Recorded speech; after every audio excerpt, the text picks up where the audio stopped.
Will is an award-winning independent journalist based in Washington, D.C., who focuses on eco-terrorism, animal rights, environmental movements, and civil liberties post 9/11. Will's work has appeared in publications including the Chicago Tribune, Boing Boing, and the Vermont Law Review, and he has testified before the U.S. Congress about his reporting. He is the author of Green is the New Red, and Insider's Account of a Social Movement Under Siege, to be published in April by City Lake Books. Pre-release of this book is available today. As soon as Will is done this afternoon, you can follow him to the book signing area over by the Veg Worcester tables, and he will be glad to sell you some books and sign them for you. So without further ado, Will Potter.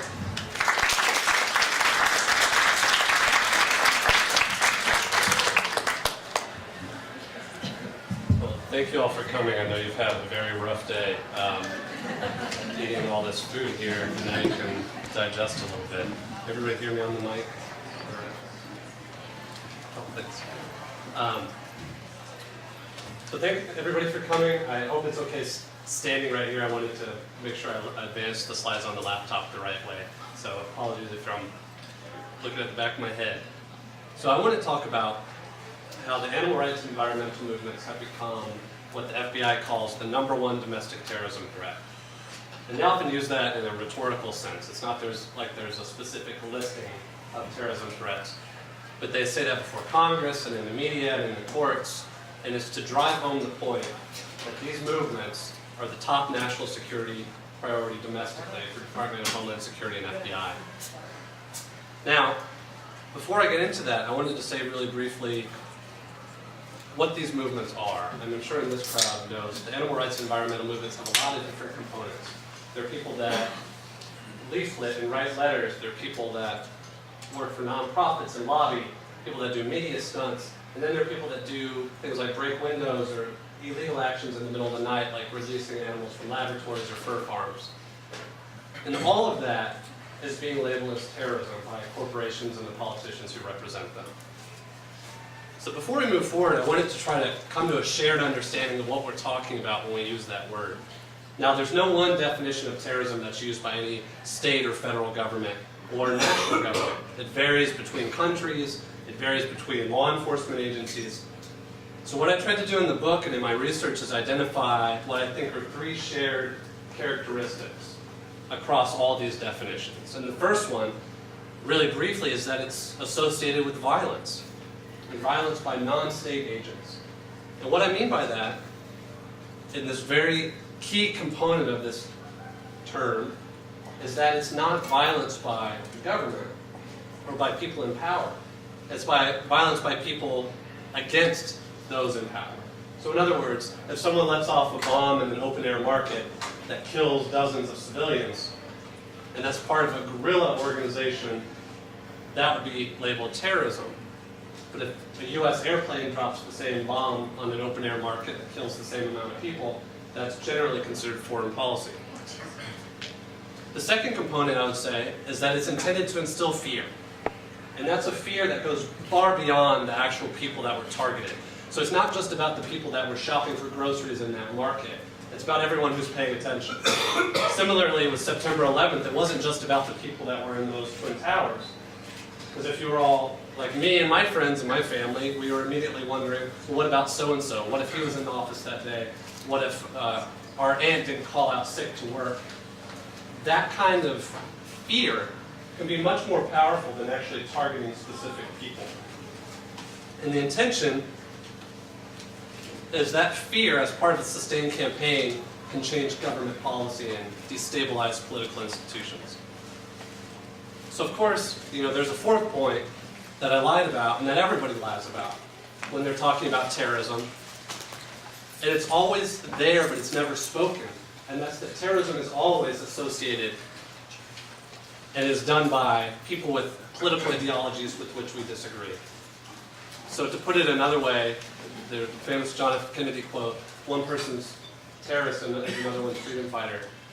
To put it in more concrete terms, someone like Nelson Mandela, who actually waged a guerrilla war and went to other countries to be trained in using weapons, to bring weapons back to South Africa, was labeled by the US and other governments as being a terrorist or part of a terrorist organization, Well, that campaign was successful. It was ultimately awarded the Nobel Peace Prize, and now is generally regarded as a hero. So there's that fluidity to the definition. That being said, we're hearing this rhetoric about the top domestic terrorism threat is the animal rights and environmental movements. And alongside the FBI's most wanted list is an animal rights activist who is accused of taking part in 2 bombings that didn't harm anyone, but were serious crimes. So how did we get to this point? And that's really what motivated me to work on the book and with lectures and the website.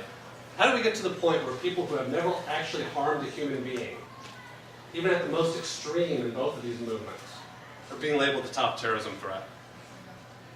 So before we look at that, we need to talk about what's not being labeled the #1 domestic terrorism threat.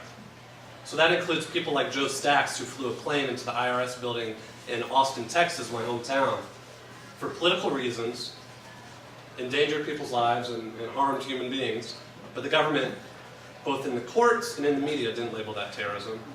Similarly with the Huttery militia, you can tell that they're proud of being armed. They're a Christian militia organization who were rounded up and facing charges of campaigning and plotting to harm people who are Muslim. This is Michael Contreras. He and some others were arrested on shortly after election night, November 2006, because he and some friends went out in the streets with police-style batons and beat and attacked people they perceived as voting for an African-American president. That included running over people with their car. So clearly, political violence, intending to instill fear, affect government conduct.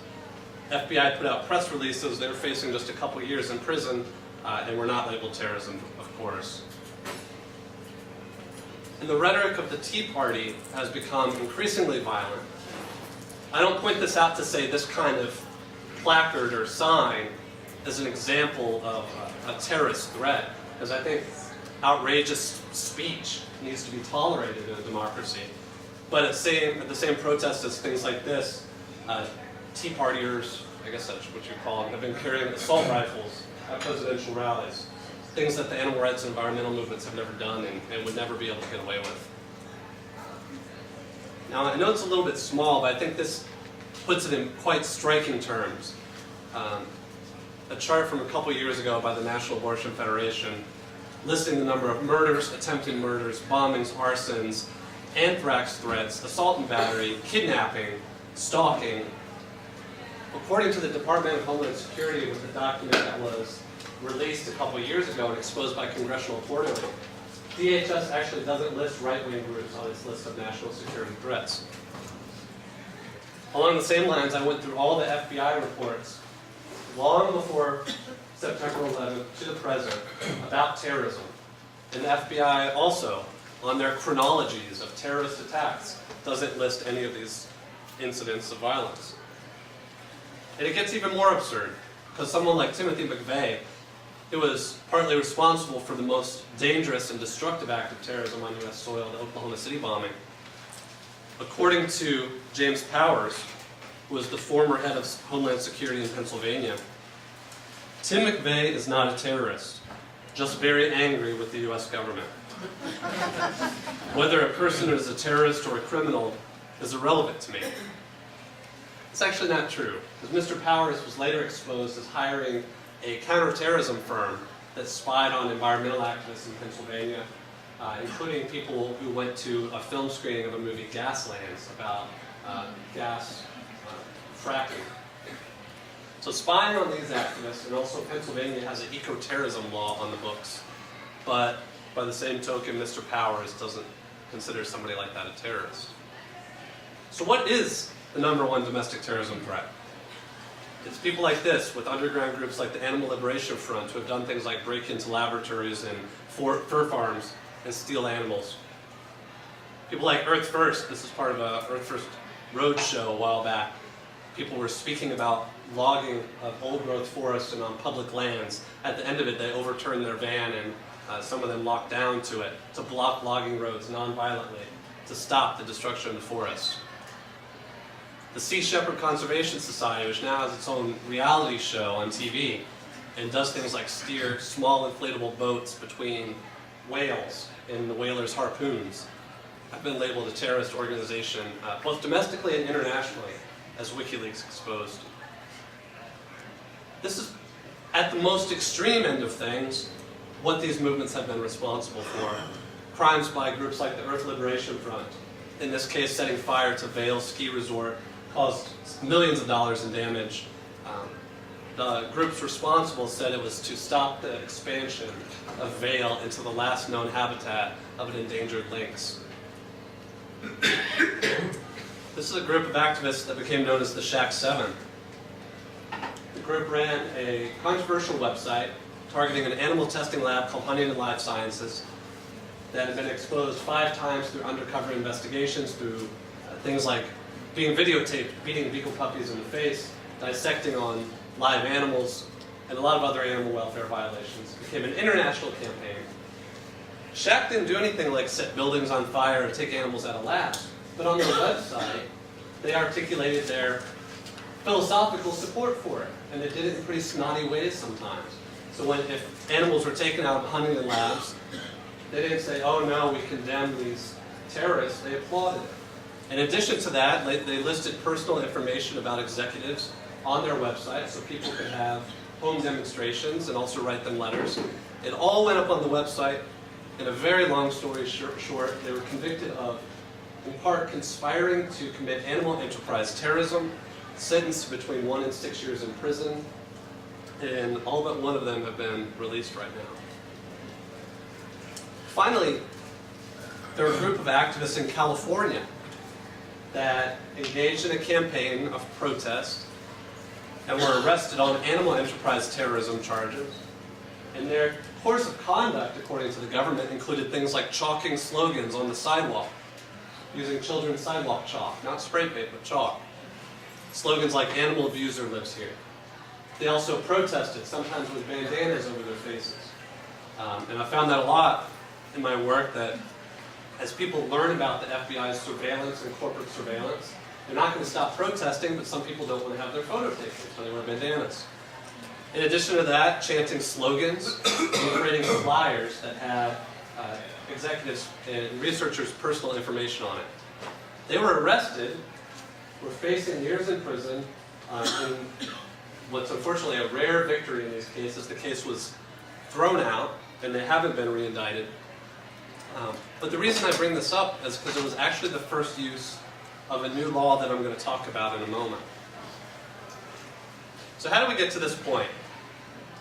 How do we get to the point where people at the top, like the Animal Liberation Front, are the focus of FBI and Homeland Security, and events like Representative Giffords being shot are not listed in the press, in court documents, or in FBI statements as terrorism? And that's where I bring in the metaphor with the title of the book, "In Green is the New Red," and the website. Because the Red Scare was, in my mind, one of the most notorious eras of government repression in U.S. history. And so that was my first stop of trying to figure out how that worked, how that happened. And in my mind, it really operated on 3 levels. There were legal attacks, legislative, and extra-legal, or what I would call scaremongering campaigns. That all those things combined to demonize entire groups of people as subversives and communists, led to people being deported, homes raided, doors kicked in, people beaten. So with the first part of that, the legal elements, the way that works is as soon as someone is arrested, the government puts out press releases like it did at the top here for the Shack campaign, saying it's a campaign of terrorism. So immediately that word is used. They use it early and they use it often. The media, the mainstream press has overwhelmingly been complicit in this, using words like eco-terrorism in the headlines, talking about people who were arrested and didn't actually harm anyone. And that term eco-terrorism was actually created in the early 80s by a right-wing corporate think tank. And since then it has become ingrained in official government policy. So they use that word, they bring it out early, they bring it out often to drive it home. And then they don't stop there. Sometimes, in some cases, people have been arrested for things like property destruction, and then the government pushes for what's called a terrorism penalty.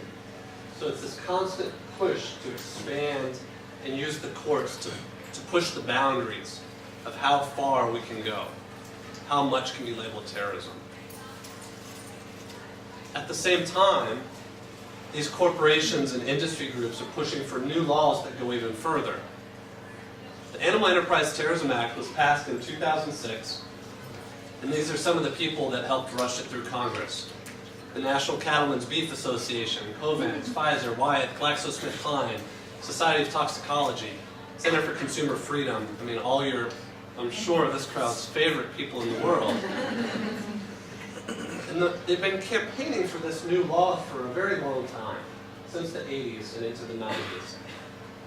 And it had some success and some failure over the years, but the important point is it finally came to the position in 2006 they had the best chance they had in a very long time.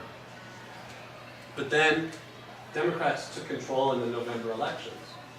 So when everybody came back, these groups helped push this law through the House of Representatives with only 6 members of Congress in the room. It was on the first day back from congressional recess. And it was on the very same day that lawmakers were actually missing because they were on the National Mall breaking ground for a new memorial honoring Martin Luther King.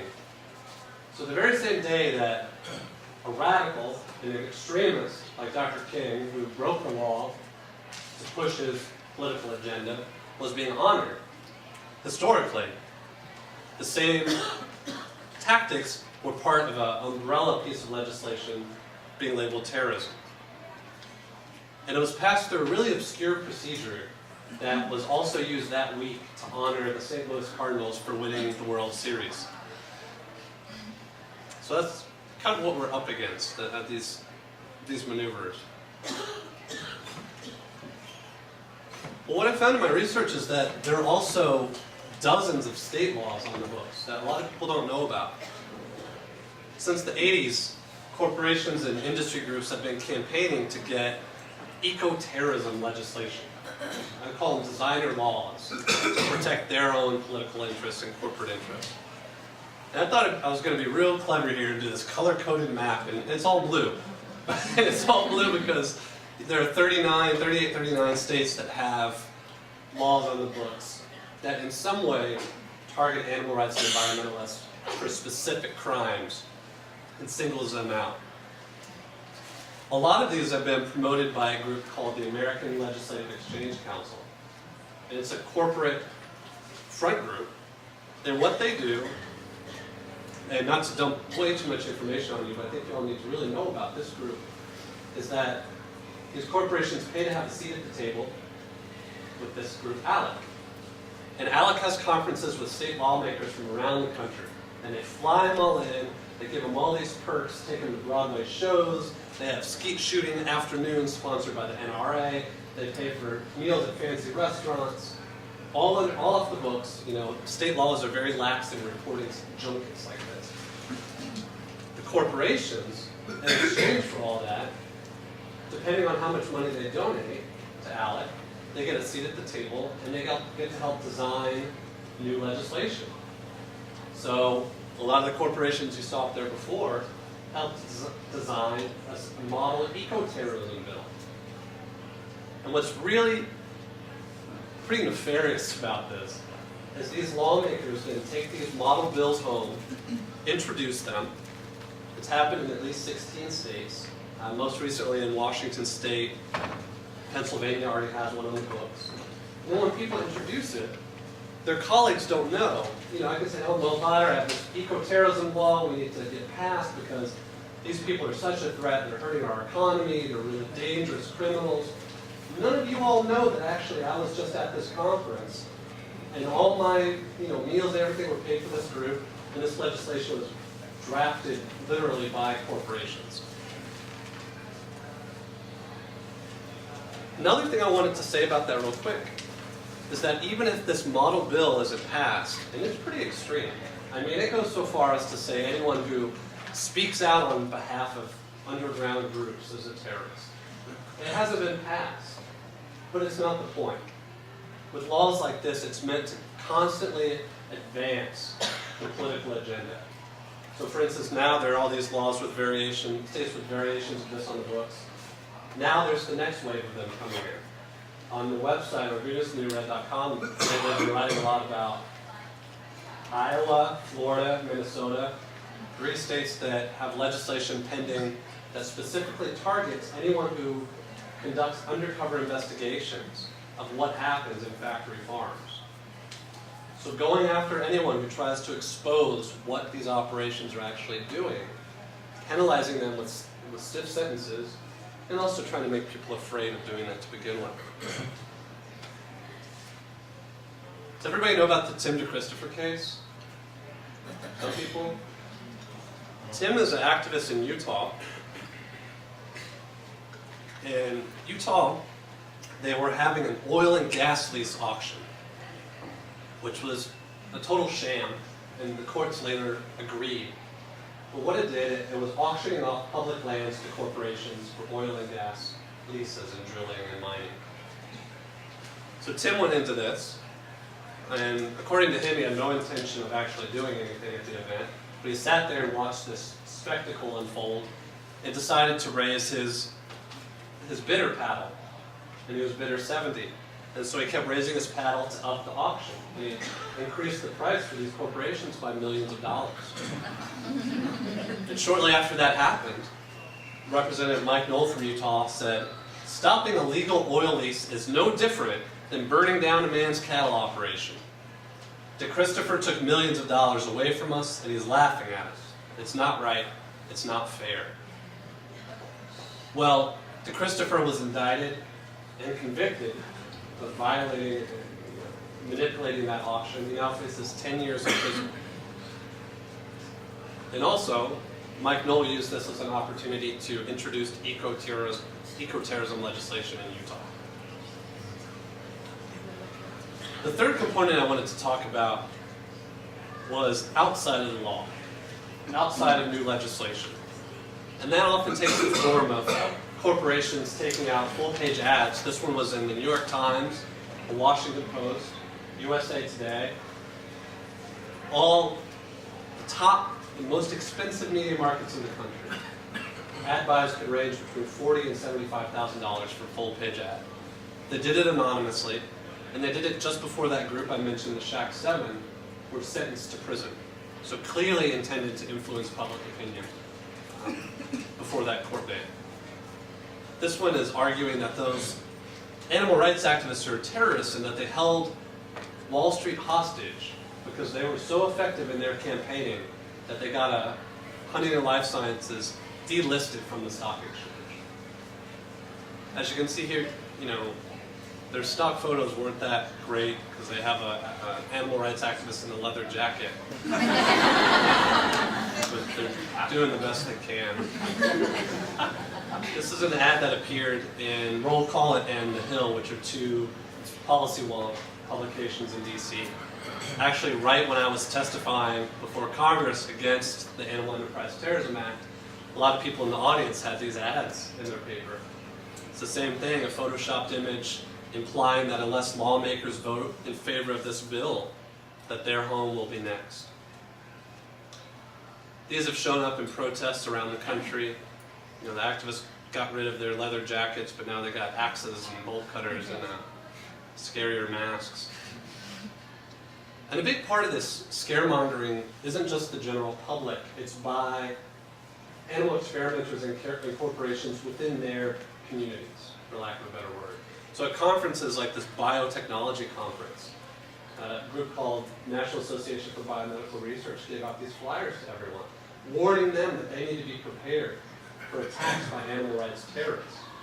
It's a way of rallying the troops and instilling this fear. And so when laws are coming up or they're putting out, saying, hey, we need more money to lobby Congress for new eco-terrorism law, they can turn to this and play off people's fear.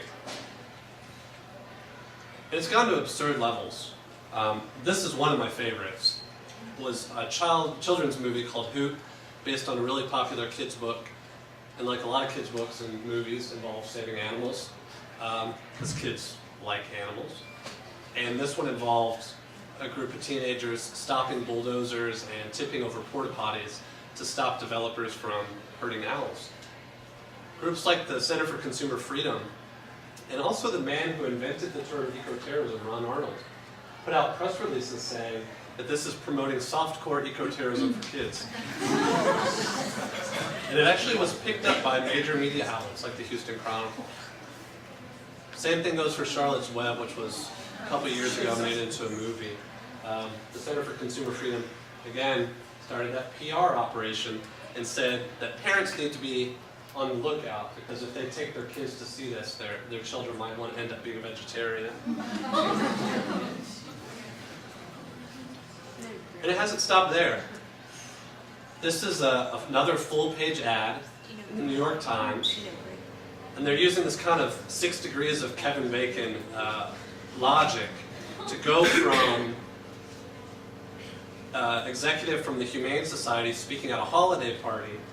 The holiday party was for a group that at one time had members who were tied to another group, who at one time had members who were tied to another group called Hugs for Puppies, who at one time had members who were involved in a campaign against Huntington Life Sciences. And did you know some other people involved in that campaign were convicted of terrorism charges? So therefore, 1, 2, 3, 4, 5, 6, 7, 7 steps later, the Humane Society is helping a terrorist group raise money.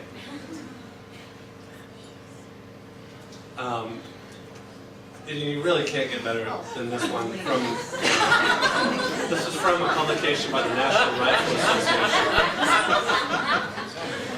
And you know, you think the NRA, animal rights activists, if they're terrorists, you know, terrorists seem to like guns, right? But the NRA doesn't think so. It labeled them in a list of all these threats to the Constitution. And I think this puts it out on the table pretty succinctly that the true domestic terrorism threat is teaching owls to carry dynamite.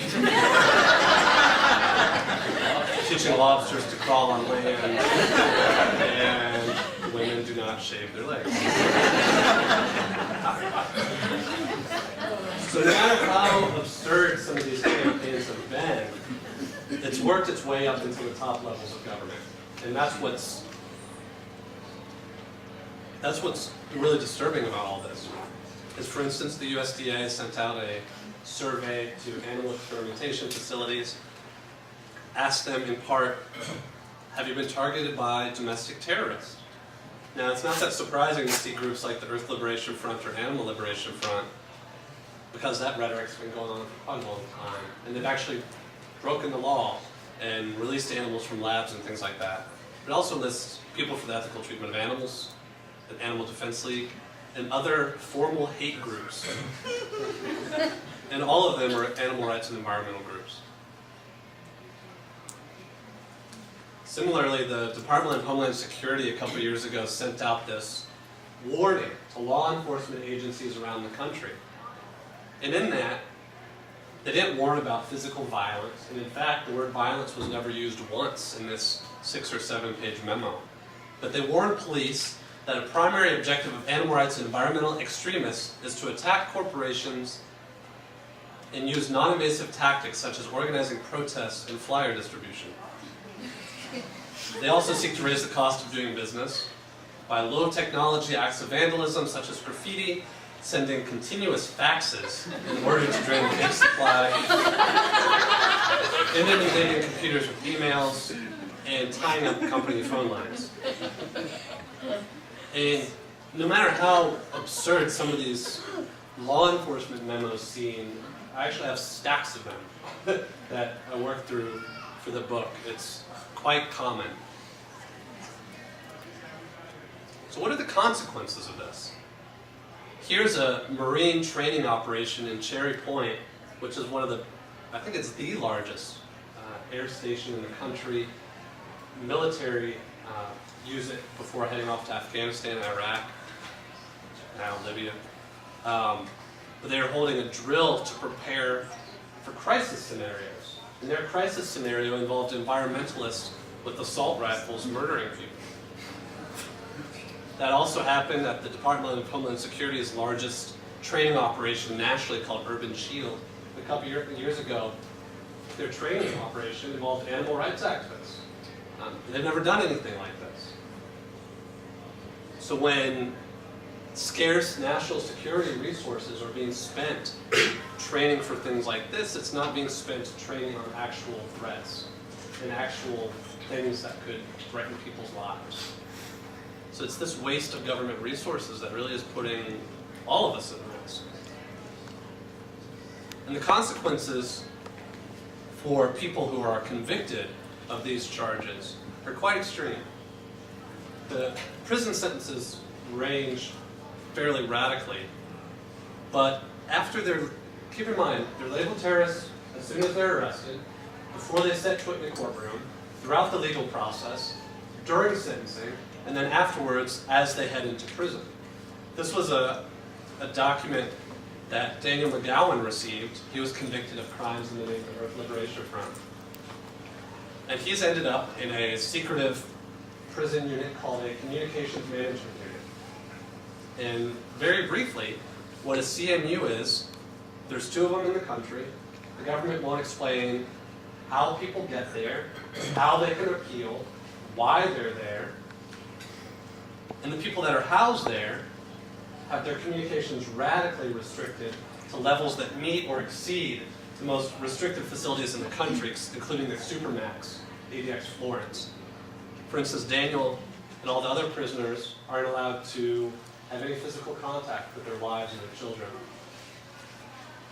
On top of that, the government has proposed making these places permanent and saying that they are meant for prisoners with, quote, inspirational significance.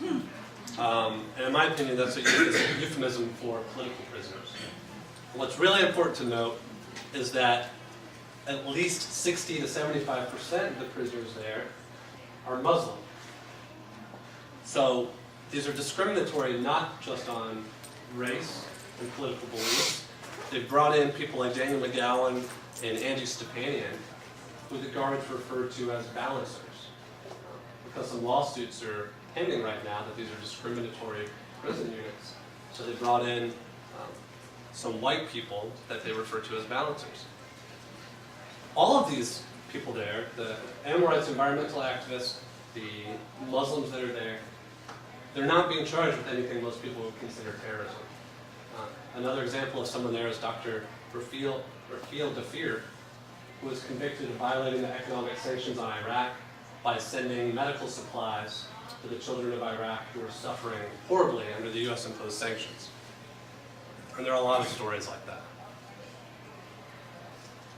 And these concerns aren't just coming from somebody like me or from activists. In my research, I dug through all these old Inspector General reports from the Department of Justice, and this was an amazing one I found in 2003, that the auditing arm of the FBI and the Justice Department told the FBI it should not be using terrorism resources to target animal rights and environmental activists. Point blank. And you can see their quote, it's the mission of the organization would be enhanced by only targeting high consequence terrorist acts, meaning violent, and then not spending time and resources on lower threat activities by social protesters. The Bureau responded, and this was not a binding request. So the Bureau responded, no, we think this is the best use of our resources. These activists are the top terrorism threat, and left it at that. Before I move on real quick, I wanted to look at briefly why this is all happening. So, you can hear these outrageous sound bites and the law enforcement briefings and things like that. What is the intended purpose? If you listen to the messaging of corporations and law enforcement, it's to go after people who have actually broken the law. That's what they say all this is about. And along those lines, I wanted to read 2 pages real briefly from the book that I talk about how those groups are actually responding. And this takes place right after the conviction and the sentencing of the Shack 7 above-ground activists. One warm, foggy night in early September, as the Shack 7 awaited sentencing, underground activists drove through the rolling hills of rural Massachusetts. They pulled up to a strip of land that looked as though it had been shaved out of the surrounding forest of white pine, sugar maple, and eastern hemlock. The activists hopped the fence and headed straight to the rabbit sheds. They didn't dodge security guards, pick locks, or break windows. They walked right in through the mist and began opening cages. New Zealand white rabbits are one of the most popular house rabbits. People love them for pets because they're chubby and cuddly. They're also affectionate to a fault, making them one of the most popular rabbits for experimentation because they're easy to stick, prod, and cut. Selective breeding for albinism has given them bright white coats, a clean canvas to experiment with dyes and cosmetics. As a consequence of being bred for a genetic defect, a lack of melanin, their eyes burn red. Caprologics is a company that uses these rabbits to create antibodies that are sold to animal experimenters and other testing labs. The process? Inject proteins into the rabbits, allow them to build antibodies in their blood, drain the blood, extract the antibodies, then sell 100 microliters, about half a cup, for between $250 and $300. Caprologics prides itself on taking time for multiple test bleeds. Be patient, the company advises prospective clients on its website. This is where antibody production has much in common with winemaking. The anonymous activists moved row by row, shed by shed, until every cage door had been opened. In their black hoods and black masks, with both arms wrapped around fat white bunny bellies, they stepped back into the mist. The few rabbits they could now steal were let loose in the nearby field. Some had warned that this could happen. The private intelligence firm Stratfor advised the Shack 7 conviction could, quote, serve to inspire more illegal activity rather than less, and the trend could spread to involve larger numbers of groups and industries. Andrea Lindsay made a similar comment to the press after sentencing. The government scoffed.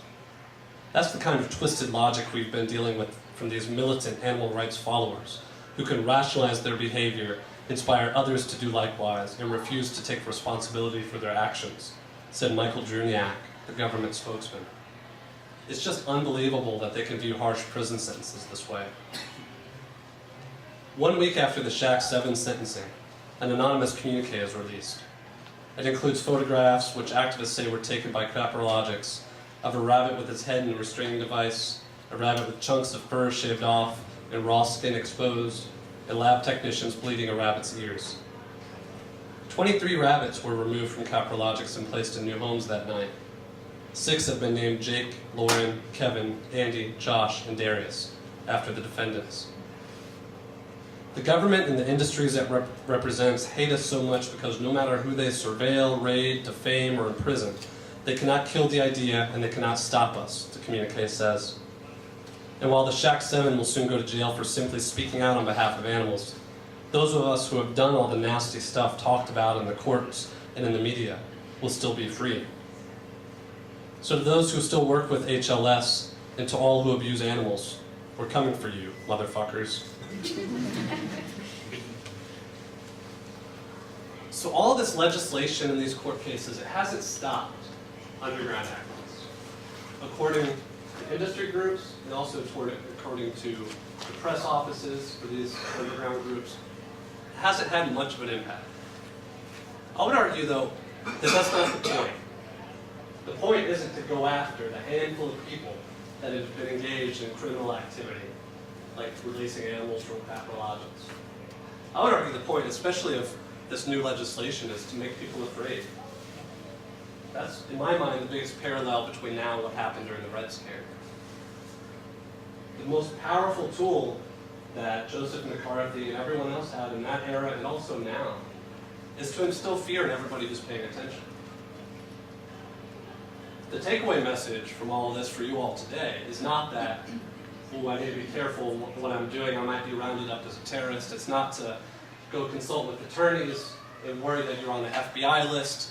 It's not to email me and ask, well, can I do this but not this? That's not the point. Because I don't think anyone here is going to be targeted in that way. I mean, to be blunt, in the history of these movements, of all the literally thousands of crimes that have taken place, handfuls have been arrested. Of those handfuls, an even smaller amount have been hit as so-called terrorists. And of those, even fewer have been convicted. But by targeting resources in that way and through the media campaigns, they can leverage and magnify that fear. So it incarcerates many more people than have actually been arrested or sent to prison. So when we're thinking about everything that's going on right now, I think we need to take stock of the fact that it's happening for a reason. And the reason is that these movements have been incredibly effective. The way the Red Scare worked is really in two levels. There were two causes, in my opinion. There were direct threats that were being dealt with, people that were sneaking, allegedly, trying to steal government secrets, or that were communist spies infiltrating the top levels of government. So that's why you had such, a heavy crackdown on people involved in the Communist Party, for instance. But there was a much bigger threat that was going on, and that was cultural. It wasn't just people stealing secrets, it was the entire belief system that they represented. And it wasn't just communism, it was anarchists and so-called subversives. And that's exactly what's taking place right now. The reason the FBI investigated It's a Wonderful Life during the Red Scare as promoting communist political propaganda, according to the FBI documents, was that if that message, questioning capitalism, got out through pop culture, it questioned fundamental American values. Now that might be offensive for us to hear now, but it's not exactly surprising, right? The same thing is going on right now. This cultural threat, I would argue, is by social movements that, more than any other movements in history, fundamentally question what it means to be a human being. They go a lot deeper, in my opinion, than calling for specific boycotts or changing business practices or anything like that. Really, at their core, they're urging people to question what role we have in the natural world, how we interact with all of the species on the planet. And if you take that worldview into consideration and take it to its logical conclusion, that has some pretty damning implications for not just specific corporations like Huntington, but all corporations. It affects transportation, pharmaceuticals, agriculture, every aspect of how we live our lives is kind of thrown into question. And that's not just my analysis in hindsight, that's the message you hear from these corporations and from law enforcement. Because they identify specific threats to corporate profits. And that's very clear, right? The FBI makes no effort to hide the fact that they warn corporations about threats to their business interests. They put it in all their memos and such. But they also warn about the cultural threat. In a DHS memo in 2009, it outlined eco-terrorism and the beliefs of the animal rights and environmental movements. And it said, all of these beliefs stand in direct contrast to the notion of individualism as promoted by Western culture. It then goes on to warn that their values are fundamentally opposed to American values, both in religious and political terms. In 1989, the American Medical Association put out a white paper warning of how to counter the threats of animal rights activists as a whole, not just people breaking the law.